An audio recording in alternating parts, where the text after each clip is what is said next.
Hello, listeners, and welcome to episode 158 of the Nigeria Football Weekly podcast. Me, your host, Olu Oke. Yes, the time is here. International break is back. International fixtures are upon us, and more specifically and importantly, World Cup qualifiers are here.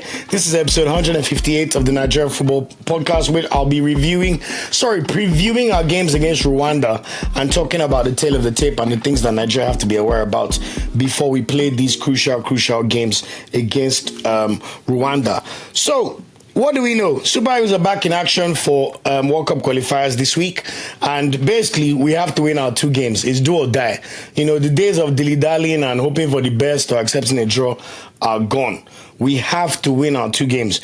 We play Rwanda and South Africa, and even winning the two games does not even guarantee we'll still be in the mix because South Africa are currently 6 points ahead of us.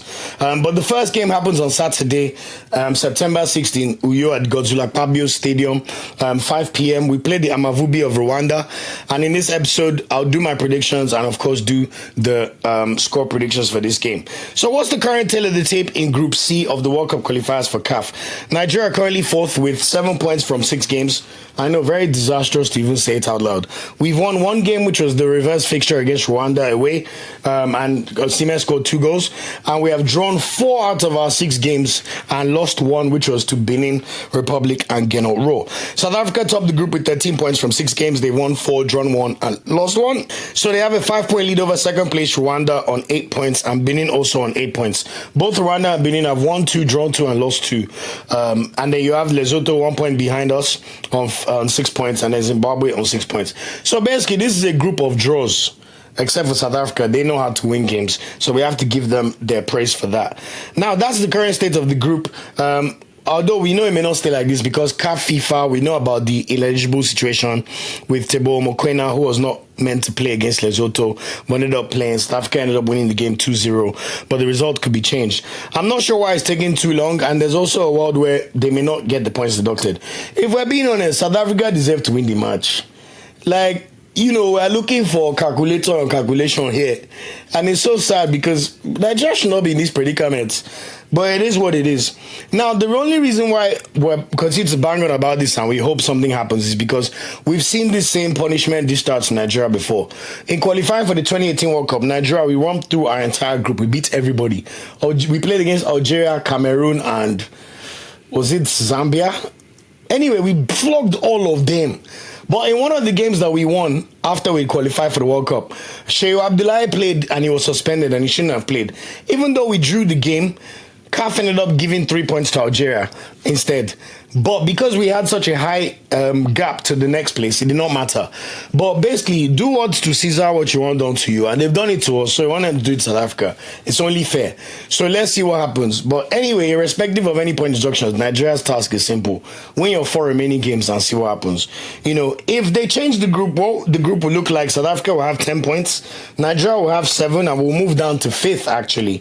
Lesotho will then go to 2nd place on 9 points. But it would mean that the difference between 1st place and 5th place in the group will be 3 points, with Nigeria having the best goal difference apart from Lesotho. So that gives hope for us. But obviously, it's very unlikely anyway that whoever finishes 2nd in this group will even get to represent CAF. Because right now, there's a playoff for 2nd place teams, and you need to be, I believe, one of the top 3 or 4 teams in terms of 2nd place to then play in the CAF playoffs, to then decide who's going to be the intercontinental representative of CAF in the interconfederation playoff to get the final spots in the World Cup. Group C, the point tally is so low that right now our 2nd place team is actually the worst of all 9 groups. So basically, the only way for us to get to the World Cup is by coming first, whether we like it or not. You know, every single group right now, the 2nd team has been 11.4 points. And we have some 2nd place teams with 12 to 15 points, by the way. And then you have our group where we have 7. And 2nd place Rwanda have 8. So basically right now, just do what you have to do. We cannot say with our chest that we've seen evidence that the Super Eagles can win all the remaining 4 games. On paper, yes, we can. We should be winning. But this is Super Eagles and this is Nigeria. If one thing about supporting Nigeria is they will let you down. They will give you big highs. Let's also mention that. AFCON, remember? Even World Cups, going as back as 2014, or, the Ahmed Musa game against Iceland. A lot of AFCONs we do well. But when it comes to qualifying now, I don't know when Nigeria started this thing of headache. We lost to Ghana in the last one. Now look at the group. So you have to prepare yourself mentally for disappointments. So just know that. But anyway, we have none to lose, and the fight starts now against Rwanda.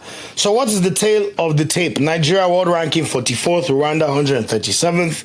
Africa ranking, Nigeria is 5th on the continent, Rwanda 36th. Our head coach is obviously Eric Sekoshel, and Rwanda's manager is Adel Amruchi. Now, we know the tail of the tape in terms of Nigeria playing against Rwanda.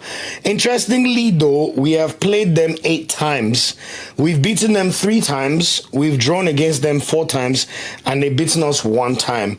Remember that one time that they beat us was in qualification for the last Africa Cup of Nations, where Innocent Shuti scored the winning goal for Rwanda in Uyo. But we had already qualified for AFCON, so it didn't affect us too much. So that's for qualification for this AFCON that's happening this year. So this was just last year, remember? But anyway, we played them in March earlier this year. We beat them 2-0, courtesy of 2 goals from Victor Osimhen. So definitely we head into this game as the favorites. My big problem is that I think Nigerians, and I hope the players are not thinking like that, are thinking and focusing too much on the South Africa game taking place on Tuesday next week. We have a game to prosecute on Saturday, and if we don't win that game, the game on Tuesday is useless. I have a big problem with the facilities in Nigeria and the pitch. I don't think we put our players in the best positions to play best football whenever they play in Nigeria. So that's another worry of mine. But we kept a clean sheet against Rwanda, and we have to believe that the team can definitely make it happen. Players to watch out for the Rwandans, of course, Innocent Shuti has already said. Their star striker scored the winning goal against us in November. Fias Ntwari, their goalkeeper, remember for Kaizer Chiefs, very, very good player, but he's always on the bench for them these days. George Kwizera, he plays on the right wing and scored their last goal in their 1-1 draw against Lesotho. And then Ange Mutsinzi, he scored the equalizer against us in November when he came from behind. He's also a threat from set pieces and also scored a header in their last game again, almost scored a header in their last game against Lesotho. Now, what do we think is going to be the predicted XI for the Super Eagles? It's a hard one to tell. When you look at our formations in our last 2 qualifiers, when we played Rwanda, Eric Chell actually played a 4-2-3-1, or can we even say it was more like a 4-1-4-1? We had Ola Aina and Osai Samuel both started. Aina playing left back. Basi and Ekong started. Ndidi started, of course, and then we saw Iwobi, Lokoman, Simon, and Chukwueze all play behind Victor Osimhen, with Iwobi taking a more withdrawal role alongside Ndidi. When we then played Zimbabwe in that terrible game that we drew and considered a last-minute goal to Zimbabwe, Nwabali continued in goal. Our centre-back pairing was exactly the same. We saw Olaino continue at left-back with Osai Samuel playing at right-back. Ndidi played as the single pivot, and then we had Lokoman, Iwobi, and Chukwueze as a attacking trio behind Osimhen and Simon. Now, I really hope he does not play this formation, and we've seen that in the Unity Cup games and the Russia games, he's reversed back to more of a 4-2-3-1 formation. So is this something that we'll see in terms of the Super Eagles? Let us wait and see. So when we played Russia, for example, we saw our team switch back to a 4-2-3-1. So I'd like to think that now that the manager has had more time with the squad, it makes a lot more sense to play a 4-2-3-1 formation. Ekong will always play, we know that one. Onyedika has to start for Nigeria, in my opinion. We saw Onyedika also get very good minutes for the Super Eagles over the Unity Cup and the Russia games. And I think the biggest winner of the international breaks then was Quintus Uche. He played number 10 and started against Russia and has begun to show himself as a superior player and someone who could really make a big difference for the national team. He also scored the winning penalty against Jamaica, even though it was a friendly match. So what is the tail of the tape, and who do I expect to start in this game against Rwanda? I think Nwabali would definitely start. Hopefully he's back to full fitness after getting stretched off, because that's going to be a big problem if Nwabali cannot play. We don't trust any of the other backups because Okoye is suspended and not in the squad. I think Trustekong and Kevin Bassey will start. I think that goes without saying. That's just automatic. Ola Aina will also start. That's automatic. There is a world where, because in our last 2 World Cup qualifiers, Eric Chell played Aina at left back. There's a world where he plays him at left back, but I hope not.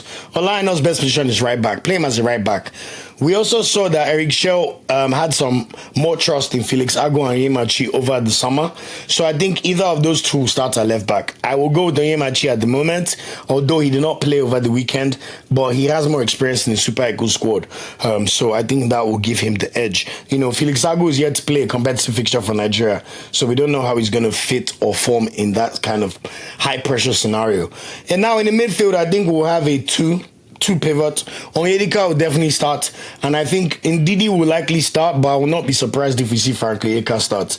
But for now, I'd expect to see Ndidi and Onyeka play as the two. Now, this is where it gets tricky.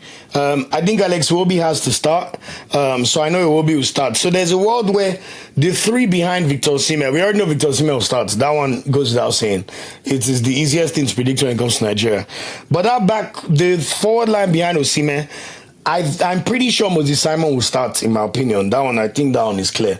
And then I think we may see Iwobi continue as left winger because Lookman has not played any minutes for Atalanta and he's not match fit. If Iwobi ends up playing as a left winger, I think we'll either see Fisayo Dele-Bashiru or Christian Uche. I think Christian Uche is ready. Play Christian Uche. Let's see how he performs. So there's one world where that happens. Now, there's also the second caveat where, whether I like to or not, Ademola Lookman is still the African Footballer of the Year. And in my opinion, top three most important players for the Super Eagles. In my opinion, is Osimhen, Lookman, and maybe one of the defenders, or I'll say Onyedika. The point is, Osimhen and Lookman are the pillars of our national team. So there's a world where, because of the pressure and what we need, you play Lookman in this game to build his fitness for that South Africa game where he's even more needed. So if we go by just normal logic minus fitness, Lookman will continue to start as left wing. So we'll see Lookman in left wing, Osimhen strike, Moses Simon on the right wing, and then we will see Iwobi come into the middle, in my opinion. I wouldn't mind seeing Iwobi as a cam in that game. But I think anyone between Iwobi, Christian Uche, or Dele-Bashiru starting as number 10 will make me happy. There's also a world where Iwobi might play in the double pivot. Give us a bit more of an attacking outlet, like he played in the last AFCON. So anyway, looking forward to the games. What are my score predictions? Rwanda is the only team that Nigeria has beaten in our group so far. We beat them 2-0 away. So it's only right that we equalize and match them again when they come to play in Uyo on Saturday. I know they've already arrived in the country. The camp's already filling out. I don't think every single player is already in camp, but majority of them are. Obviously, you had some people trying to sort out their moves, so let's see. But I really believe that is a match Nigeria have to put Rwanda to the sword. My head says Nigeria will win 2-0. Nigeria will win this game 2-0, courtesy of, I think it'll be Osimhen. Osimhen will score both goals. Someone else may score, but Osimhen is going to score. But in my heart, I want this to be a 4-0. The kind of result that just reawakens the squad, gives confidence before we play South Africa. Mind you, these qualifiers also serve as testing games for AFCON that starts on the 23rd of December. And we know what happened last AFCON. We lost in the final. We have to go on better. And also, if you want good morale to perform in an AFCON, you need to have done your best work in your World Cup qualifiers. You don't want to go to Morocco in December and know that you've played rubbish in your last 4 games, which means confidence is low. So I really want Nigerian and the players especially to take this as a sign that it's time to deliver. Stop looking at South Africa. Just beat Rwanda first. Beat Rwanda first. We will watch South Africa's game on Friday and then we'll go from there. So my final prediction is a 2-0 win in my head, but my heart wants a 4-0 victory. Also, just to call out before we end the podcast, other CAF qualifiers happening in our group. Remember, Benin and Rwanda are currently above us. So Benin Republic hosts Zimbabwe. They actually played the game in Abidjan at the Alassane Ouattara Stadium, which hosted the CAF, the last AFCON final. Benin hosts Zimbabwe in that game because they don't have any good stadiums in their country. And then Lesotho plays South Africa. Also, this is a 6 p.m. game on Friday, while Benin's game is 4 p.m. on Friday. Now, annoyingly, because South Africa are the giants of the South, Lesotho don't have a good stadium. So guess where Lesotho are playing their home qualifier? In South Africa. So basically, South Africa get to play almost every single qualifier in this group in their backyard, except when they play Rwanda, Nigeria, and Benin away. So 7 of South Africa's games in this group are all home games, basically. But it's okay, no problem. They've still delivered and done what they need to do. They won 4 out of their first 6 games. So we can't even say caveats, I'm sorry. But anyway, look out for those games on Friday because it will give us a better indication of our game, which is on Saturday at 5 o'clock. So let's see how Benin do against Zimbabwe. My prediction is Benin will probably beat Zimbabwe. And then there's also South Africa. Obviously, we're hoping for the best, but let me not lie to you. South Africa are going to flog them. They're going to flog them, man. And then we'll go machine for machine in Bloemfontein on Tuesday. So finally, to end the podcast, I want to just mention a new segment we're starting.